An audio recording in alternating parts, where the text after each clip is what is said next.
introduced him to many of the characters that would populate his future work.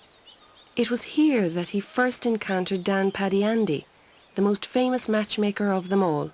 And how much did he charge for this service, John? He charged a pound per milch cow. A pound per milch cow. I don't understand that. Well, if you had 7 milch cows, Dan would charge you £7. For the introduction? No, he'd see the business through to the end. If it didn't work, if the marriage didn't take place, yes, any money which might have been paid out earlier in earnest, as they say, yes, would be handed back. I see. You know. I see. But was he a man of discernment, John? I mean, he was a man, on a serious note, he was a man who knew to the ninth the characteristics and the foibles and the idiosyncrasies of the people in his bailiwick. Yes. And a lot of these people would never have married but for Dan. Yes.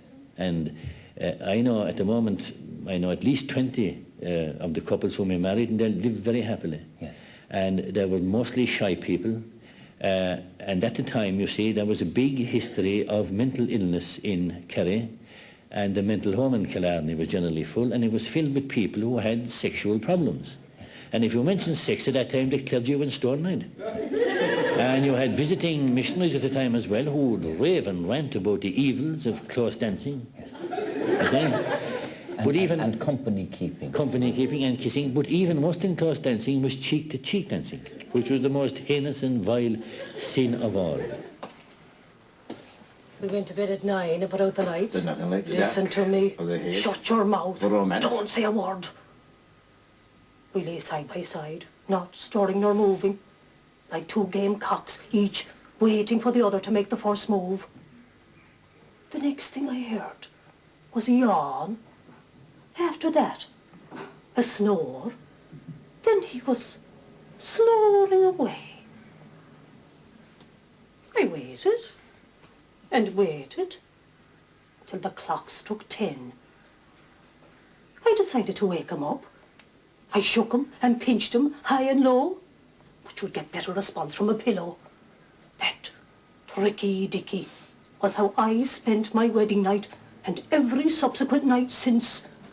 You palmed off a non-starter on me for the 2nd time running. I'm home to my mother's and I want my money back from you now. But what's done cannot be undone. Give the man time. I've given him time. I gave that other cowboy time. I've given you time. Now, I've had enough.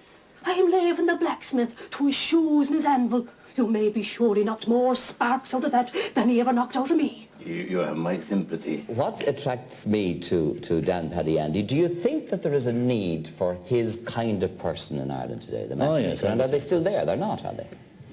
No, they're not. There was Father Keane's marriage bureau of Knock is an excellent yes. thing, but you need... It's not the same kind of thing. You need a personal touch. There is one matchmaker still working in Kerry in West Limerick, a man called Patrick Garden.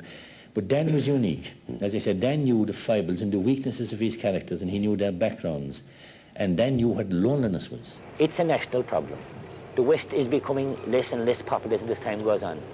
Every parish you go to, there are 50 and 60 bachelors waiting for women. And these are reasonable men. They can afford to support a woman, to keep a woman. And there are a lot of women there anxious to get married, but they're not going to go up to a man and ask him to marry. You're on the market for a wife. Well, if that be the case, I might be able to meet you once. I have a good farm, 50 acres and a car, and my intentions are honourable. No, first things first. Would you fancy fat or thin, rangy or butty, old or young? But if you said by me, you'll stick to the older women. Drive on the port wine, and you'll end up with as game an article as ever drew breath. See, the point about sex is this, like, sex is not a serious thing. Sex is supposed to be funny and enjoyable, not something you rant and rave about or give out about. So there has to be something radically wrong with the basic attitudes of these people to begin with. So sex is a celebration. As for the illicit sex, that's a matter for the person himself. But in Kerry, any man who had a reputation for excessive sexual encounters with the opposite sex attracted large crowds to his funeral always, because they had a great regard for this type of person in Kerry. They knew that there were rumblings and rantings in the background, but that background was far away. and that this man was being buried with all the pomp and ceremony that he so richly deserved. Have we gone too far? You talk about the missioner and the clergy and their attitude to sex and company keeping and all that sort of carry on. Would you say now, John, in your own mind, have we gone too far the other way? No. No, I don't think so, no. Not yet, anyway. Not yet. Why so do you say that? I don't think so. I think that the young people of today are not as immoral as is suggested. There is no great change, basically, in the attitude of Irish people towards sex, except that they're starting to see now that sex should never be taken seriously, because anything of such a short duration should not be reckoned as a very important commodity. It's here and gone.